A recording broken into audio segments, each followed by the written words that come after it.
Hello प्यारे बच्चों, कैसे हैं सभी। चलिए आज हम सब कुछ नया सीखते हैं। इस हम में ना मैं भी शामिल हूँ। मैं आपके साथ कुछ शेयर करना चाहती हूँ। मेरी क्लास में दो बच्चे हैं, मीना और राम। आज मैंने मीना और राम की नोटबुक देखी। मीना को मिले हैं 5 मार्क्स आउट ऑफ 10 और राम की नोटबुक में मार्क्स कुछ इस तरह से लिखे हुए थे 5.0 आउट ऑफ 10। क्या आप मुझे बता सकते हैं किसको ज़्यादा मार्क्स मिले? यस, मुझे पता है आप यही कहेंगे मैम, मीना और राम दोनों को 5 मार्क्स मिले हैं। You are right, 5 and 5.0 are same. 5 is equal to 5.0। और क्या हो यदि हम इसको हम 5.00000 लिखें तो क्या इसको भी हम 5 ही पढ़ेंगे? Yes, you are right, 5 can be written as 5.0 और इसको हम आगे भी कुछ इस तरह से लिख सकते हैं 5.00000। आप जितना मर्जी चाहें इसमें आप 0 लगा सकते हैं।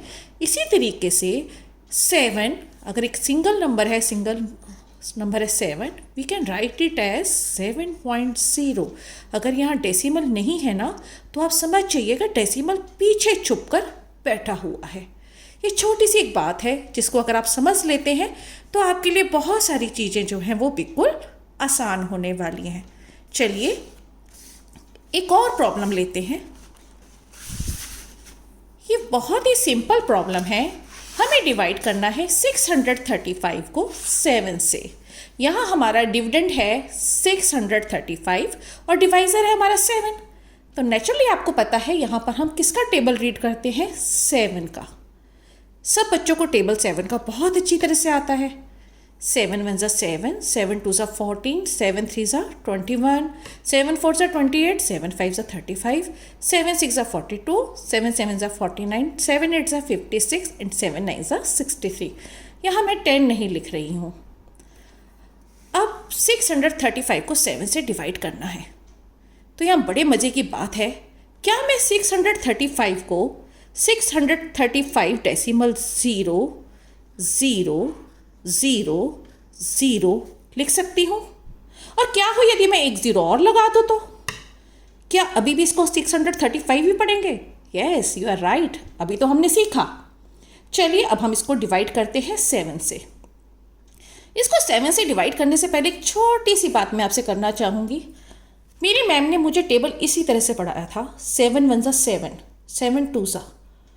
टेबल क्या हमेशा 7 1 से ही स्टार्ट होता है? क्या इसके ऊपर भी कुछ नंबर हो सकता है? यस, यू आर राइट, 2 से ऊपर 1 है तो 1 से ऊपर कौन होगा? यस, 1 से स्मॉल नंबर होता है 0। और क्या हो यदि हम 7 को 0 से मल्टीप्लाई करें? यस, आपको पता है 7 × 0 = 0। हम किसी भी नंबर को यदि 0 से मल्टीप्लाई करते हैं तो हमारा आंसर 0 ही आता है। तो चलिए डिवाइड करते हैं। अब इसको डिवाइड करने के लिए आपको एक चीज़ याद रखनी है। हम इस नंबर की हर डिजिट को 7 से डिवाइड करेंगे। पहली डिजिट है 6। हम 7 का टेबल पढ़ेंगे 6 तक। जैसे ही टेबल हमारा 7 जो है 6 से ज़्यादा हो जाएगा वहीं पर हम स्टॉप कर देंगे। तो let us read table of 7। 7 1 7। 6 में से 7 माइनस हो सकता है? नहीं, आपको पता है। तो 1 पे ही ज़्यादा हो गया है तो क्या करें? जब हमारा 1 पे ज़्यादा हो जाता है तो हम उससे ऊपर वाले डिजिट पे देखते हैं। 7 × 0 = 0। तो 7 का टेबल हमारा किस पे जाएगा? 0 पे। आपको 7 को 0 से मल्टीप्लाई करना है और फिर यहाँ पर लिखना है 0। यस, 6 की डिवीज़न हो चुकी है। 6 - 0 is 6। अब हम जो नेक्स्ट डिजिट है उसको हम नीचे उतारेंगे तो हमारा न्यू डिविडेंड हो जाएगा 63। अब यहाँ पर हमारा डिविडेंड है 63। अब हमें 7 का टेबल पढ़ना है 63 के लिए और जैसे ही 63 से ज़्यादा हो जाएगा वहाँ पे हम स्टॉप कर जाएंगे। यस, आप देखते हैं 7 9 63, 7 10 70 तो ज़्यादा हो जाता है। तो 7 9 तक ही हम टेबल को रीड करते हैं। 7 9 63। Yes, now reminder is 0। अब हम नेक्स्ट डिजिट उतारेंगे ऊपर से, नेक्स्ट डिजिट है 5। आपने एक बार में एक ही डिजिट को ऊपर से उतारना है। अब हम 7 का टेबल रीड करेंगे 5 के लिए। चलिए करते हैं। 7 1 जा 7, 1 पे 7 हो गया, और हमें पता है 5 में से 7 तो माइनस हो नहीं सकता, तो जब 1 पे ही ज़्यादा हो रहा है तो हम ऊपर वाले डिजिट पे जाएंगे। 7 0 0, अगेन यहाँ पर हम 7 0 0, तो इसके को भी हमने डिवाइड कर दिया है। अब रिमाइंडर बचा हमारा 5। नेक्स्ट डिजिट है हमारी 0। 0 को उतारने से पहले यहाँ पर डेसिमल आ रहा है बेटा, तो आपने क्या करना है, नेक्स्ट डिजिट को उतारने से पहले, क्योंकि हमें डेसिमल को फेस करना है, तो हम यहाँ पर डेसिमल लगाएंगे और नेक्स्ट डिजिट को आप उतार लेंगे। Now new dividend is 50।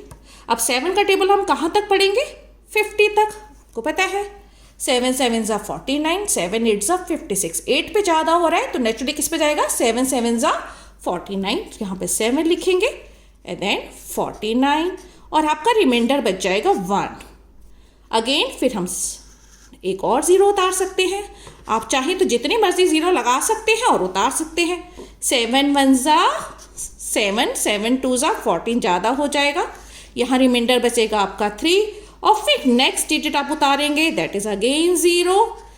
फिर 7 4 जा 28, 7 5 जा 35, जो कि ज़्यादा हो जाएगा, तो 7 4 जा 28। इस तरह से आप इस डिवीज़न को जितने मर्जी आगे कर सकते हैं जब तक आपका रिमाइंडर 0 नहीं आ जाता। रिमाइंडर 0 आ भी सकता है और नहीं भी आ सकता, ये टर्मिनेटिंग भी हो सकती है और नॉन टर्मिनेटिंग भी आपकी हो सकती है, नॉन टर्मिनेटिंग बट रिपीटिंग। तो इस तरह से बेटा अगर आप डिवीज़न को करते हैं तो आपकी डिवीज़न बहुत ईजी होने वाली है, आपका सारा जो कन्फ्यूज़न है वो आपका दूर हो जाएगा, मुझे पूरी उम्मीद है। चलिए एक क्वेश्चन है 9th क्लास का। अब यहाँ पर हमें 1 को डिवाइड करना है 11 से। देखने में बहुत मुश्किल लगता है 1 को कैसे करें, तो इसके लिए फिर से वही टेक्निक अपनाएंगे। हम पहले 1 को हम कैसे लिख सकते हैं, 1.0000, और आपकी जितनी मर्जी आप 0 डाल सकते हैं। अब पहला डिजिट है 1, हम अब 11 का टेबल पढ़ेंगे 1 के लिए। 11 1 जा, देख सकते हैं 11 1 जा 11, 1 में से 11 माइनस नहीं हो सकता, तो हम 1 से ऊपर जाएंगे। 11 0 0, तो अगेन यहाँ पे 0 फिर 0। Now reminder is 1। Next digit को उतारने से पहले आपको डेसिमल फेस करना पड़ा है, आप डेसिमल लगाएंगे, 0 उतारेंगे। अब हमारा डिविडेंड हो गया 10।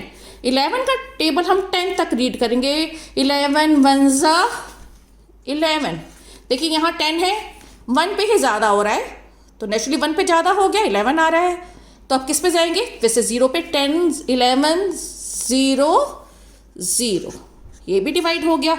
अगेन हमारा रिमाइंडर बच गया 10। नेक्स्ट डिजिट उतारेंगे, दैट इज 0, डिविडेंड हो गया हमारा 100। फिर आपको पता है 11 का टेबल बहुत इजी है, 11 9 जा 99, आप इसके माइनस करेंगे।